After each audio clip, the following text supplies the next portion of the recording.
Welcome back to the second portion of the um, lecture. Appreciate you guys for tuning back in and just getting an idea of where we were at and what we were talking about before class starts. So we left off with facilitated transport, talking about how facilitated transport was going to be a passive process in which um, molecules were going to move down the concentration gradient. Did not require energy, but we said that it was different and that it required a transporter. Now we're going to talk about osmosis. And osmosis is going to be a type of diffusion. Remember, diffusion is moving from an area of high concentration to an area of low concentration. But instead of talking about the solute or the particles that are dissolved in the solvent, we're talking actually about the solvent itself. If you guys can remember, what is the universal solvent? The things that causes stuff to dissolve, that's water. So we're essentially talking about the diffusion of water. So I want you to know the definition of osmosis, knowing that it's the diffusion of water through a selectively permeable membrane. And what does selectively permeable membrane mean? Well, we talked about this when we talked about the cell membrane. If you remember, selective means that only some things pass through. Permeable. So permeable means pass through, impermeable means doesn't pass through. So only select things can pass through the membrane. So diffusion of water through a selectively permeable membrane. So where the solvent moves from the low solute concentration to high solute concentration. So I want you to think of, we'll use sodium chloride, so water follows salt.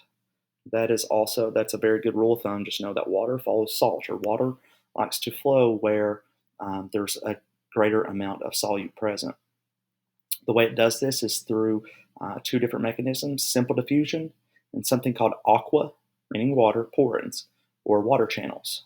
Aqua porins are going to be important whenever we get into the renal lecture, the kidney lecture, in Biology 139. We'll talk about ADH, how it inserts aqua porins and through a portion of the kidney and reabsorbs water.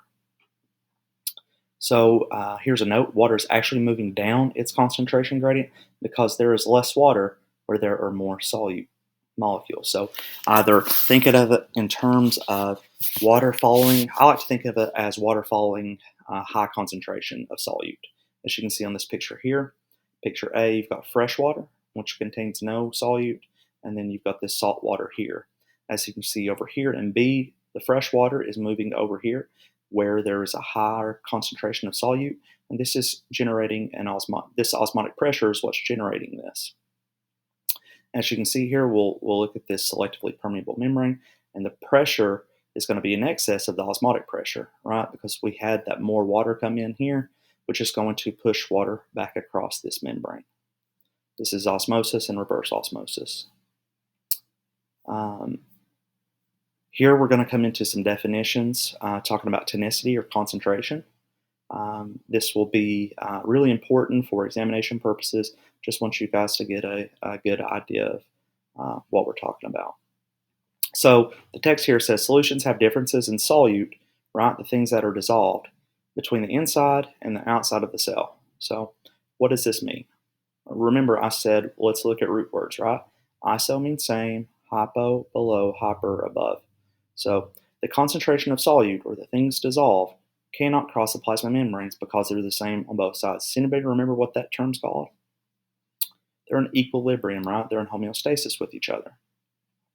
Then we look at something called hypotonic. When the solution inside the cell, when solutes inside the cell are greater than outside the cell. So outside, I want you to think in terms of being outside the cell. Outside the cell, we think about the blood, things like that. Outside the cell, it's actually lower than inside the cell, because the inside of the cell has a greater number of solute molecules. Where do you think water will follow? If you say directly inside of the cell, then you're absolutely right. This can occur in cases of something that we call hyponatremia, or low sodium concentration in the blood. Because there's a lower amount of sodium in the blood, there's more sodium inside of the cell. This causes water to go into the cell, and this can cause, if we reverse it too quickly, this can cause this can cause the brain cells to lyse. Hypertonic, When solutes outside the cell are greater, okay, again, we're talking about outside the cell in relation to inside the cell. So hypotonic, we said that the solution outside the cell was less than that of inside the cell. Hypertonic, we're saying that the solution outside the cell is greater than inside the cell. Therefore, what's water going to do? Water's going to go outside the cell and into the extracellular fluid. This is going to cause the cell to shrink or shrivel. Here's a picture kind of depicting that. So think about this hypotonic solution, right? Hypotonic solution means there's more solute or more dissolved particles, more sodium in here. So what's water going to do? Water's going to flow in. Water flows in, causes it to swell, and eventually it can cause something called lysis or breaking of the cell membrane. This is normal. This is an isotonic solution, so the concentration of the solute inside the cell and outside the cell is the same. Over here, this is a hypertonic solution. The concentration is going to be of solute. Think about sodium. It's going to be higher outside here than it is inside the cell. So as you can see here, water is going to want to flow out to the higher concentration of solute. This is causing shriveling of the cell. Next, we're going to talk about something called active transport. When you think about active transport, I want you to think about utilizing ATP. Remember, we talked about ATP being the energy currency of the cell. Do you guys remember where ATP is generated primarily? Which organelle? If you said the mitochondria, you're absolutely correct. So active transport is movement of molecules against their concentration gradient, right? So we said typically in passive transport, we're going from a high concentration gradient to a low concentration gradient. That means they're going with their concentration gradient. In active transport, we are using energy in the form of ATP to move against a concentration gradient. So we're going from a low to a high concentration gradient. So that means, like, for example, if we're going across the cell membrane, we have 3 molecules outside the cell and we have 8 inside the cell. In order to move something across, we're going against our concentration gradient. There's 2 different forms of active transport. There's primary active transport and secondary active transport. Primary active transport is going to refer to things like pumps. An example of that will be a sodium-potassium pump. The text here says that when ATP is hydrolyzed, or means uses water to change the shape of the carrier protein and move the solute against its concentration gradient, right? There's a picture here of a uniport. This is just a mode of transport. There's also a symport and an antiport, and those are going to be means of secondary active transport. Secondary active transport is when the energy stored in one concentration gradient, ATP, is used to drive the movement of another solute against its concentration gradient. So here we're using ATP specifically just to use a carrier protein to move a solute against its concentration gradient. In secondary active transport, we're going to use ATP movement of another solute in order to drive. We're going to use the energy stored in one concentration gradient, right? That uses ATP in order to drive the movement of a solute against its concentration gradient. So there's something called a symporter and an antiporter, and I want you to know those are both modes of secondary active transport. So a symporter is movement of 2 solutes in the same direction. Symporter. An antiporter is movement of 2 solutes in an opposite direction at the same time. Here is an example of a symporter. You have S1 and S2 depicted up here, and they're both moving in the same direction. And here, this is an antiporter. One is coming across, while the other one is going in the opposite direction. And again, these are just examples of co-transport. This is an example of primary active transport, a sodium-potassium pump. Using the sodium-potassium pump, ATP is going to be used in order to move 3 molecules of sodium across, while 2 molecules of potassium will eventually come back across. Minerals, some sugars, and most amino acids move against a concentration gradient with an input of energy. This is one of the primary modes of maintaining homeostasis within the body and generating net movement of of molecules across a membrane is active transport. Here's another mode of transport. This is transport within vesicles. What is a vesicle? A vesicle is going to be a small spherical shaped sac composed of lipids in a bilayer form. So I just want you to think of a vesicle as a form of storage. It's used to transport proteins, neurotransmitters into and out of a cell. Vesicles are going to be involved in things like endocytosis. Endocytosis, I want you to think of taking materials into the cell, into the vesicle, from the plasma membrane. There's something called phagocytosis. This is when essentially, if you remember from biology 112, we talked about phagocytosis. We talked about ingestion of another cell. Remember I talked about the immune cells, how the cell would engulf a bacteria. We talked about the macrophage, how the macrophage could potentially come in and take in a virus through phagocytosis. So it's basically eating a large particle.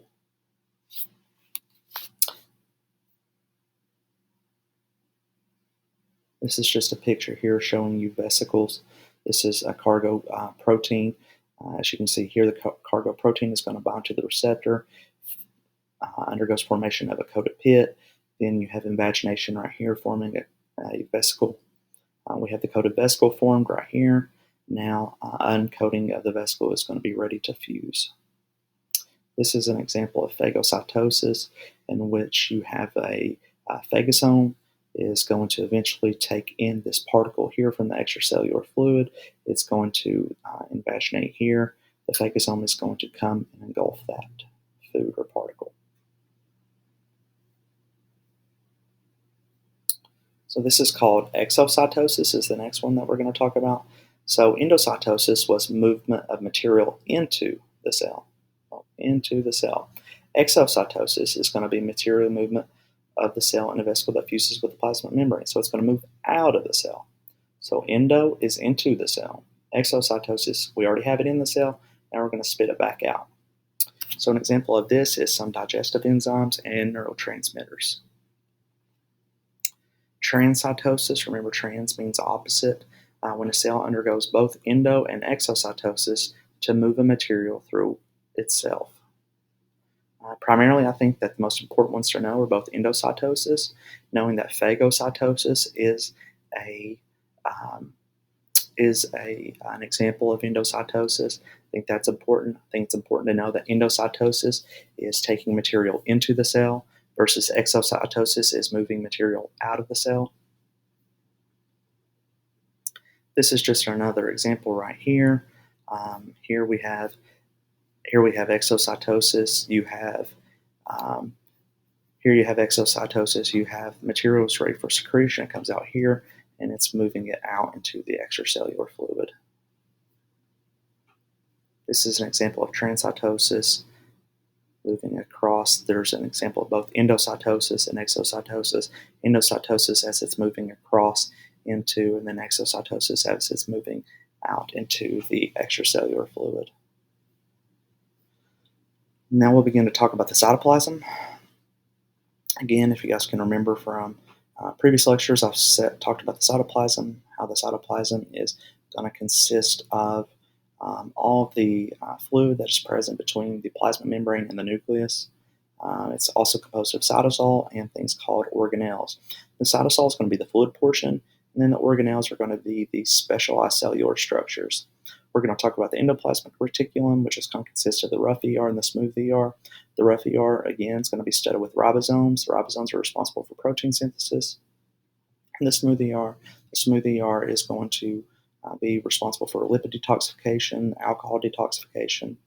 The Golgi complex is going to be responsible for transport of proteins, packaging, and moving them out of the cell into different locations.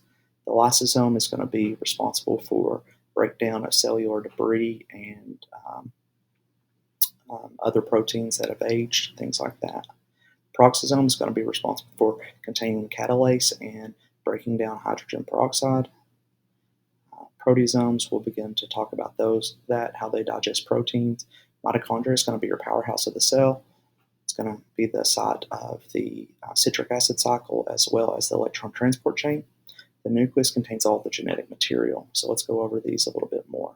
This is a picture depicting what we've already talked about here. Inside of the central portion of the nucleus containing the chromosomes. If you guys remember, the nucleus has DNA, which gets tightly coiled with proteins called histones that forms chromatin.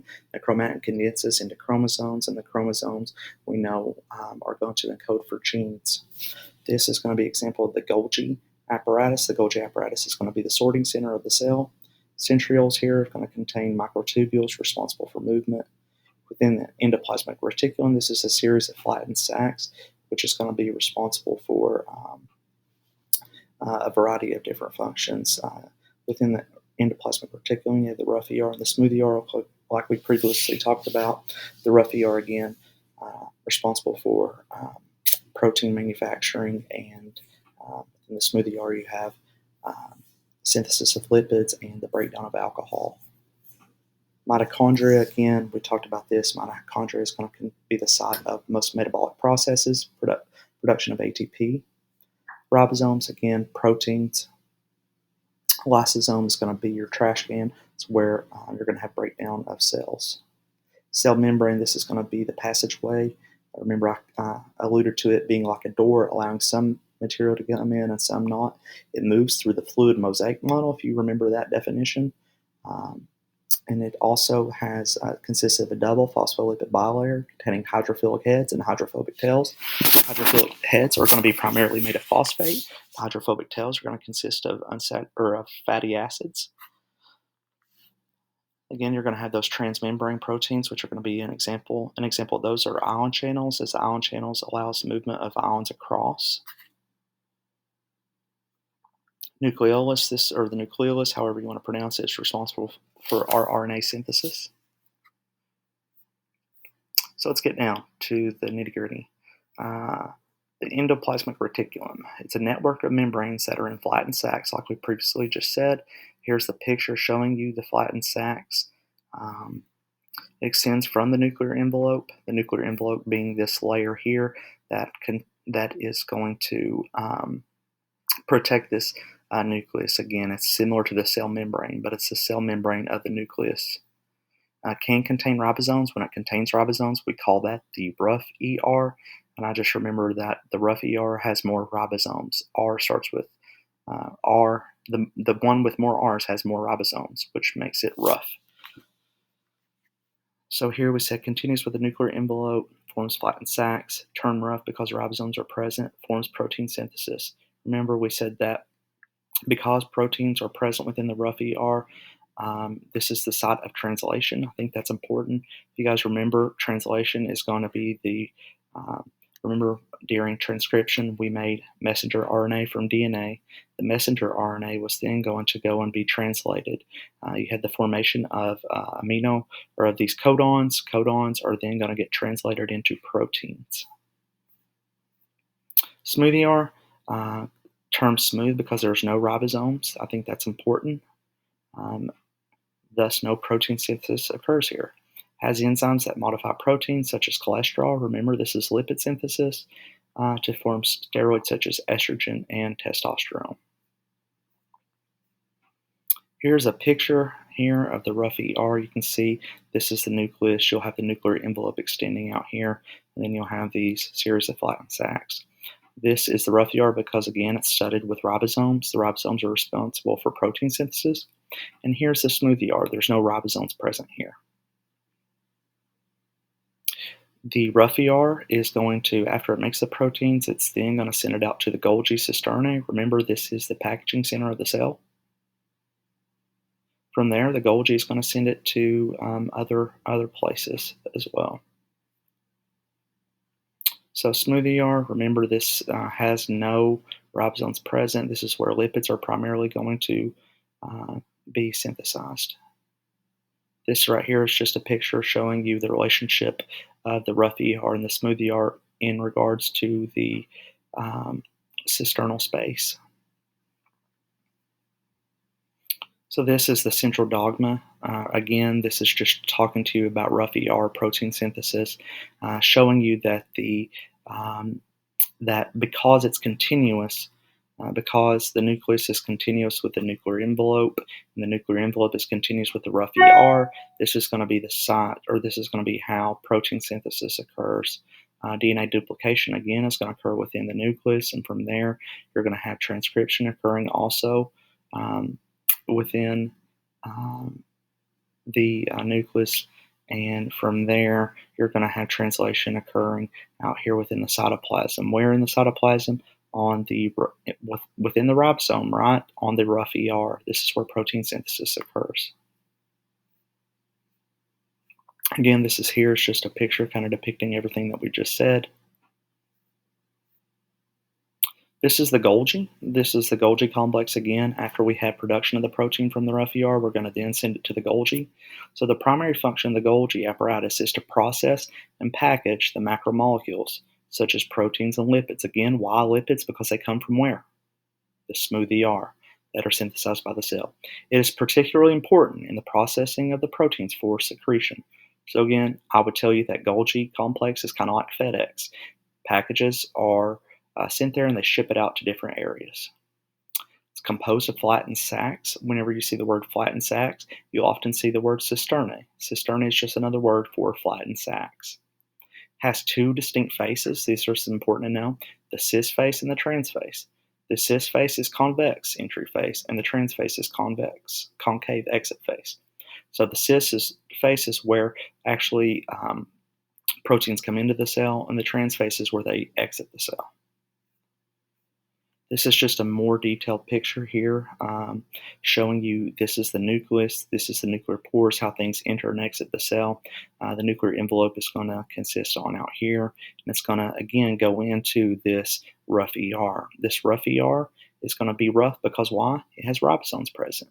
It has ribosomes present, so therefore it's going to be able to produce proteins. Here's the smooth ER. This is where lipid synthesis is going to occur, and from there, we know that a transport vesicle, again, what's a vesicle? It's used for what? Movement of things into and outside of the cell. So here, the cis face is going to be the entry site within the Golgi apparatus. So it's going to receive the proteins, and from there, it's going to exit into the trans space. Then it can go into another secretory vesicle, and through something called what? Exocytosis, it can exit the cell. This is not just another electron microscopy showing you a more detailed picture. Next, we'll talk about the lysosomes, peroxisomes, and proteasomes. So again, I want you to think about the lysosome as more or less like a trash can, right? This is the organelle that contains digestive enzymes, acid hydrolases. That's a buzzword. Acid. Anytime you see the word acid hydrolases, that's going to be a buzzword for a lysosome. So I think that would be important to know. They arise out of the Golgi and digest excess or worn out organelles. So imagine that you're driving an old beater car. Where do you send it whenever you're finished? You send it to the junkyard. I like to think of the lysosome as kind of like the junkyard or the garbage can. What else is it? Worn out organelles. What about food particles and engulfed viruses or bacteria? Absolutely. There's a disease that we discussed back in Biology 112. We talked about different lysosomal storage diseases. Anybody remember some of those? Tay-Sachs disease was an example of a lysosomal storage disease. Remember Tay-Sachs, how they developed the cherry red spot on the eye. They also develop splenomegaly. It's all because these worn out organelles are unable to be digested. You have all of these undigestible material which can build up in different areas. Autophagy is going to be the process by which an organelle is degraded. So this is going to occur through, it's a form of phagocytosis in which the organelle is broken down. Peroxisomes, it's going to be very similar to lysosomes. Peroxisomes produce something called catalase, and catalase is going to break down something called hydrogen peroxide. If you take me for medical micro, we'll discuss that in a little more detail. Proteasomes, this is going to recycle proteins Again, a zone breakdown proteins. So protein breakdown. You're going to break down proteins and recycle them into amino acids.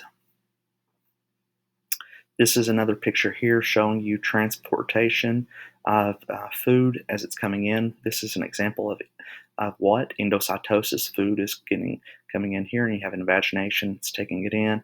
You're storing it in the food vacuole. The food vacuole is continuing to move it, moves it into the lysosomes here, and it begins to break it down and digest it. The lysosomes engulfing damaged organelles in another sense right here. So the mitochondria, buzzword, powerhouse of the cell. Why is it the powerhouse of the cell? That's what I would ask you. This is because of ATP production. Remember, the ATP production is going to occur secondary to the citric acid cycle, as well as the electron transport chain. Where do the majority of the ATP, where do they come from? It's electron transport chain. You have double membrane structures called cristae and a matrix. Now, the cristae is a series of folds in the inner membrane space, and you have a mitochondrial matrix. This is the fluid within the inner mitochondrial membrane. It's responsible for generation of ATP, again, through the electron transport chain and ATP synthase, and eventually into ATP synthase, right? So this is where the majority of ATP synthesis is going to occur. Question: how would Olympic athletes compare to normal people with respect to the amount of mitochondria they possess? Well, you've got to think about this. Olympic athletes would need more what? Need more energy, right? Probably have more muscles, which means they would have more cells, which would require what? More energy. Where does the most of the energy come from? The mitochondria. So if you said an increase in the amount of mitochondria, you'd be absolutely correct. Again, we have maternal mitochondrial inheritance. So every person listening to this lecture inherited their mother's mitochondria. I think that's absolutely cool.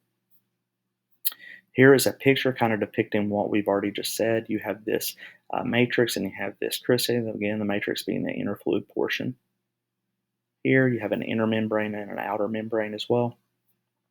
This here is just showing you the electron transport chain. The electron transport chain is again going to use a concentration gradient in order to eventually generate this ATP through ATP synthase. You have these different cytochromes present within here, in which electrons in the form of hydrogen are transported from one cytochrome to the next. Here's just another picture here kind of going over what we've already discussed. I think this would be a very good picture to maybe know, maybe for a possible quiz, because again, if you could look at all of these organelles and tell me what they do and their primary features, I think that would be awesome. No doubt that you wouldn't do extremely well on the exam. If you have any questions, please feel free to reach out. Again, this concludes the second portion of the lecture. Reach out to me if you guys are confused or if you guys want to sit down and discuss this more in depth. Thank you so much.